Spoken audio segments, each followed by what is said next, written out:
ಲಕ್ಷಣ ವಾಕ್ಯ ಇದೆಯಲ್ಲ, ಲಕ್ಷಣ ಒಂದು ವಿಶೇಷಣ, ಎರಡನ್ನು ಹೇಳಿತ್ತು ಅಲ್ಲಿ. ಲಕ್ಷಣಕ್ಕೂ ವಿಶೇಷಣಕ್ಕೂ ಏನು ಲಕ್ಷಣ ಅಂತಕ್ಕಂಥದ್ದು ಇದು ಬೇರೆ ಯಾವ ವಸ್ತುವಿನಲ್ಲಿಯೂ ಇಲ್ಲ.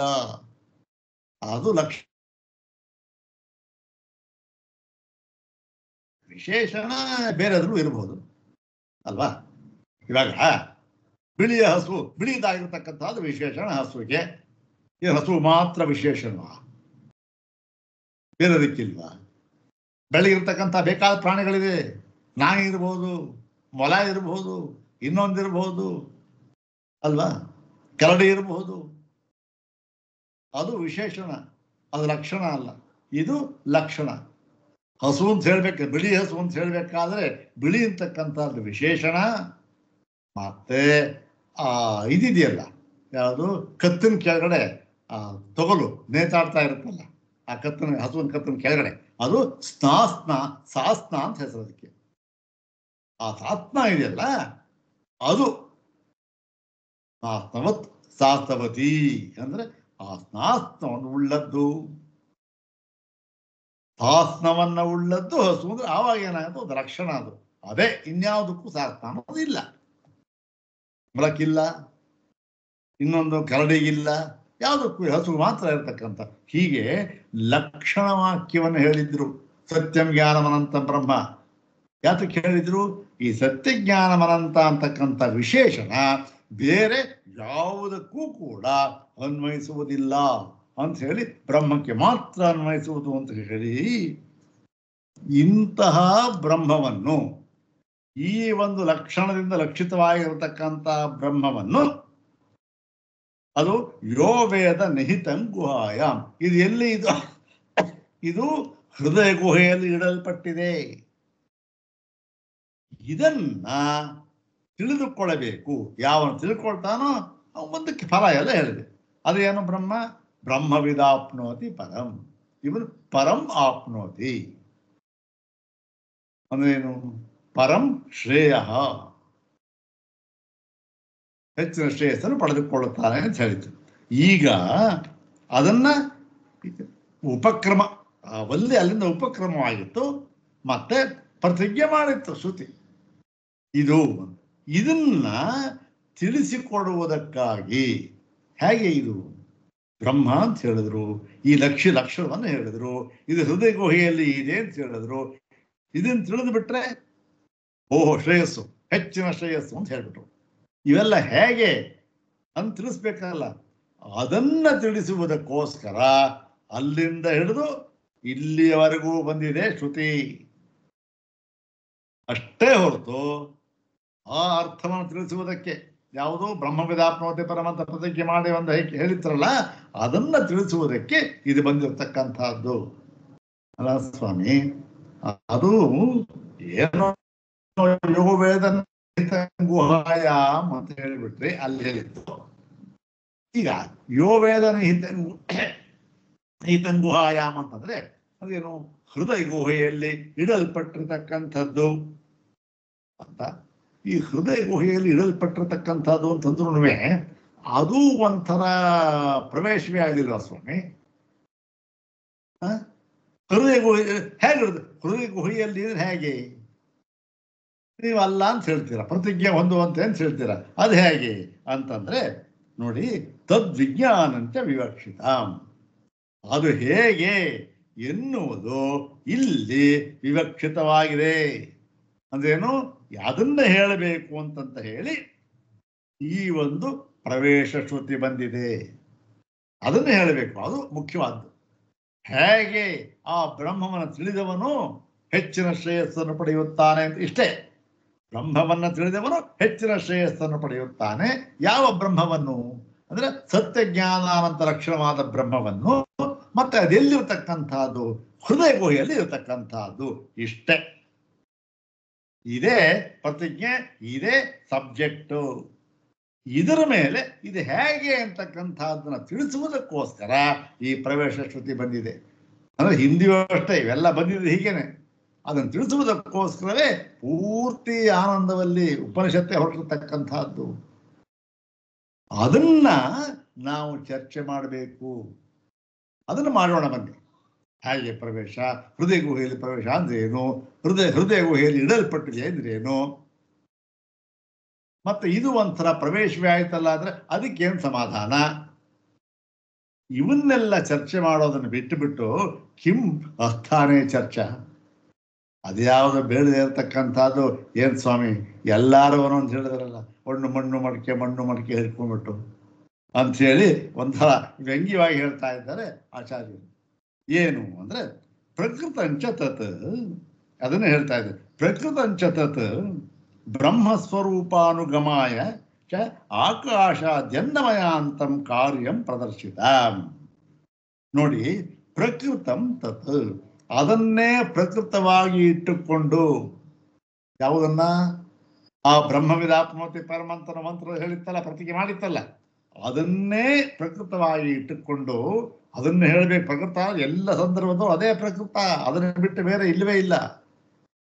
ಅದನ್ನ ಹೇಳಬೇಕು ಅಂತ ಇಟ್ಕೊಂಡು ಅದೇನು ಬ್ರಹ್ಮಸ್ವರೂಪ ಅನುಗಮ ಆಯಚ, ಏನು ಎಲ್ಲ ಈ ಒಂದು ಬ್ರಹ್ಮಸ್ವರೂಪ ಅನುಗಮ ಅಂದ್ರೆ ಬ್ರಹ್ಮನ ಅದನ್ನು ಅನುಸರಿಸಿ ಪ್ರವೇಶ, ಅನುಗಮ ಅಂದ್ರೆ ಪ್ರವೇಶ, ಆ ಬ್ರಹ್ಮಸ್ವರೂಪ ಅನುಸರಿಸಿ ಗಮ ಅದಕ್ಕೋಸ್ಕರ ಈ ಪ್ರವೇಶ ಶ್ರುತಿ ಇದೆಯಲ್ಲ, ಬ್ರಹ್ಮಸ್ವರೂಪ ಅನುಸರಿಸಿ, ಅದಕ್ಕೋಸ್ಕರ ಯಾವುದಕ್ಕೋಸ್ಕರ ಆ ಬ್ರಹ್ಮ ವಿದಾತ್ಮತೆ ಅದಕ್ಕೋಸ್ಕರ ಆಕಾಶಾದಿ ಅನ್ನಮಯಾಂತಂ ಕಾರ್ಯಂ ಪ್ರದರ್ಶಿತ.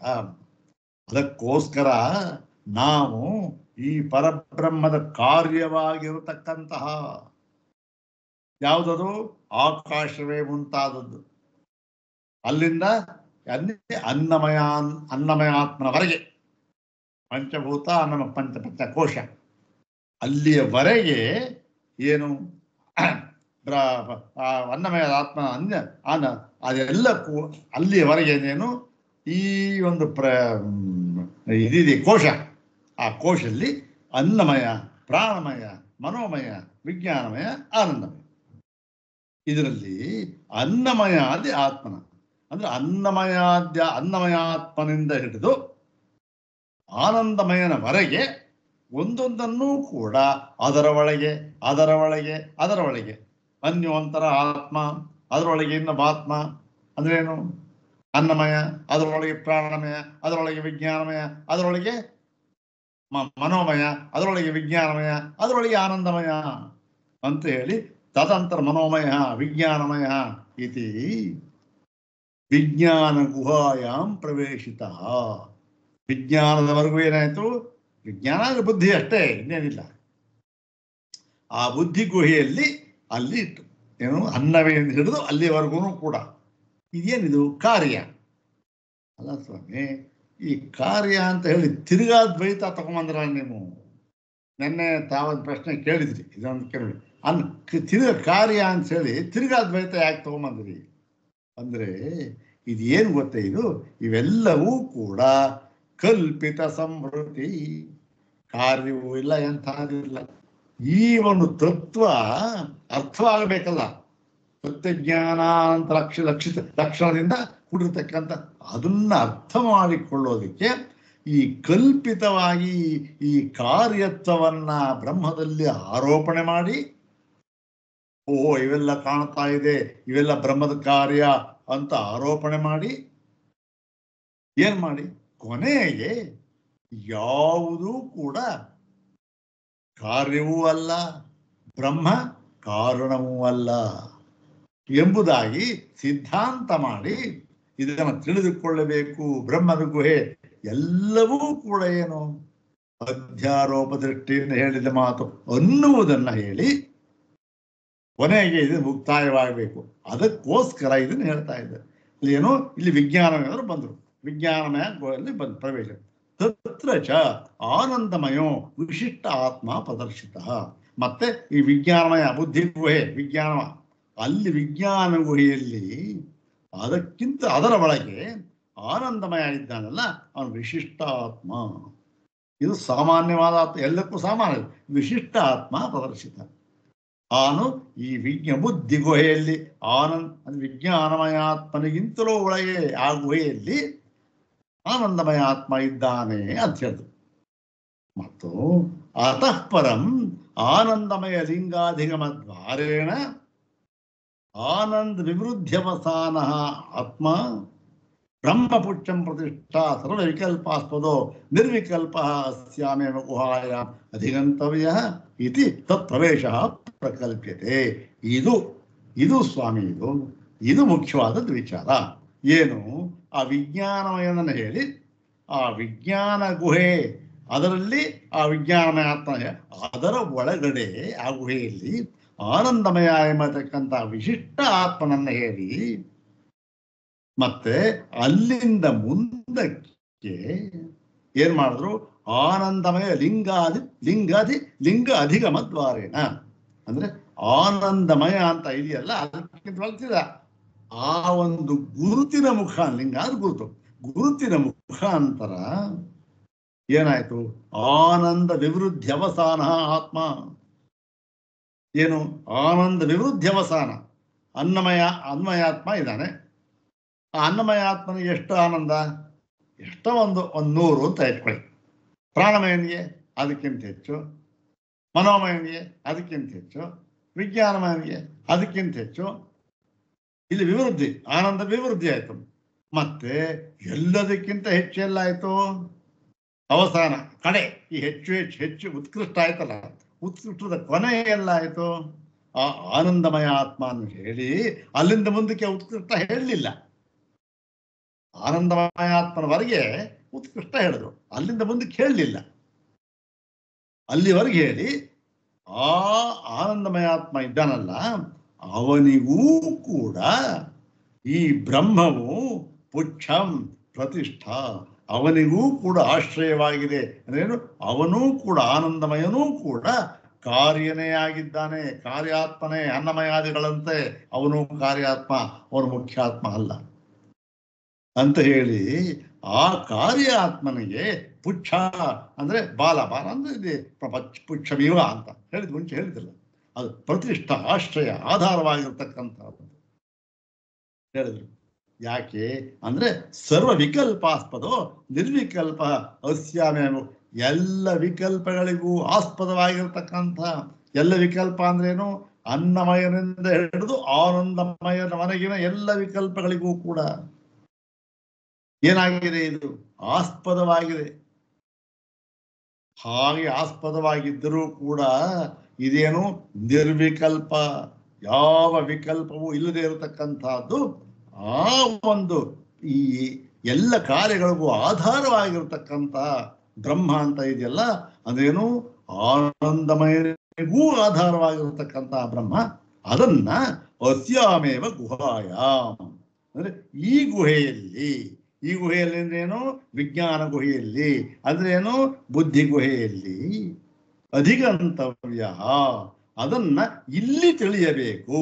ಬುದ್ಧಿ ಗುಹೆಯಲ್ಲಿ ತಿಳಿಯಬೇಕು ಅಂದ್ರೇನು? ಬೇರೆ ಕಡೆಯಲ್ಲಿ ಅಲ್ಲ ಅಂತ ಅರ್ಥ, ವಿವಕ್ಷಿತ.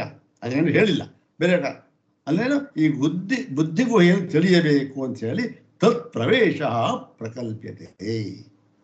ಅಲ್ಲಿ ಈ ಪ್ರವೇಶ, ಅಲ್ಲಿ ತಿಳಿಬೇಕು, ಅಲ್ಲಿದ್ದಾನೆ ಅಂದ್ರೆ ಅಲ್ಲಿ ಪ್ರವೇಶವನ್ನ ಕಲ್ಪನೆ ಮಾಡಿದ್ದಾರೆ. ಅಂದ್ರೆ ಏನು ಹೇಳ್ಬಿಟ್ಟಿದ್ದಾರೆ? ನಹಿ ಅನ್ಯತ್ರ ಉಪಲಭ್ಯತೆ ಬ್ರಹ್ಮ. ಯಾಕೆ ಅಂದ್ರೆ ಬ್ರಹ್ಮವು ಬೇರೆ ಕಡೆ ನಮಗೆ ಲಭ್ಯವಿಲ್ಲ. ಬೇರೆ ಕಡೆ ಏನು? ನಮ್ಮ ಅನ್ನಮಯ, ಪ್ರಾಣಮಯ ಯಾವುದರಲ್ಲೂ ಕೂಡ ಲಭ್ಯವಿಲ್ಲ. ಅವನು ಇಲ್ಲೇ ಹೃದಯ ಗುಹೆಯಲ್ಲಿಯೇ ಲಭ್ಯ. ಯಾಕೆ? ನಿರ್ವಿಶೇಷತ್ವ. ಯಾಕೆ? ಯಾವ ವಿಶೇಷವೂ ಇಲ್ಲದಿರುವುದರಿಂದ ಅಂತ ಹೇಳಿ ಮುಂದಕ್ಕೂ ಕೂಡ ಆ ಒಂದು 2-3 ವಾಕ್ಯ ಇದೆ. ಮುಂದಕ್ಕೆ ಇದರ ಮೇಲೆ ಚರ್ಚೆ ಪ್ರಾರಂಭವಾಗುತ್ತೆ. ಚರ್ಚೆ ಅಂದ್ರೆ ಏನಿಲ್ಲ, ಇದು ಹೇಗೆ, ಇದು ಏನು, ಯಾವ ಸೃಷ್ಟಿ ಏನು, ಈ ಪಂಚಭೂತಗಳದು, ಅದರಲ್ಲಿ ಮೂರ್ತ ಸ್ವರೂಪ, ಇವೆಲ್ಲವನ್ನು ಹೇಳಿ ಇದೆಲ್ಲದಕ್ಕೂ ಕೂಡ ಎಲ್ಲ ಒಂದು ಕಲ್ಪಿತ ಸಮೃದ್ಧಿಯ ದೃಷ್ಟಿ. ಯಾತು ಕೇಳಿದ್ರು? ಆ ಬ್ರಹ್ಮವಿದಾಪ್ನೋತಿ ಪರಂ ಅಂತ ಪ್ರತಿಜ್ಞೆ ಮಾಡಿದ್ರಲ್ಲ, ಅದನ್ನ ತಿಳಿಸುವುದಕ್ಕೋಸ್ಕರವಾಗಿ ಆ ಪ್ರತಿಜ್ಞೆಗೆ ನಾವು ಅರ್ಥ ಮಾಡಬೇಕು, ತಿಳಿಸ್ಬೇಕಂತ. ಅದಕ್ಕೋಸ್ಕರ ಇದು ಬಂದಿದೆ ಅಷ್ಟೇ ಹೊರತು ನೀವು ಯಾವುದೋ ಕಾರ್ಯಕಾರಣ ಹಿಡ್ಕೊಂಡು ಮಣ್ಣು ಮಡಿಕೆ ಅಂತ ಹಿಡ್ಕೊಂಡು ಅದಲ್ಲ. ಅವೆಲ್ಲ ಅಸ್ಥಾನ ಚರ್ಚೆ, ಅದು ಬೇಡದೆ ಇರತಕ್ಕಂಥ ವಿಚಾರದಲ್ಲಿ ಚರ್ಚೆ ಅದು. ಅಷ್ಟೇ ಅಂತ ಹೇಳಿ ಮುಂದುವರಿತಾ ಇದ್ದಾರೆ. ಇದರ ಮುಂದೆ ಭಾಗದಲ್ಲಿ ನೋಡೋಣ. ಓಂ ಶಾಂತಿ ಶಾಂತಿ ಶಾಂತಿ. ಓಂ ತತ್ಸತ್.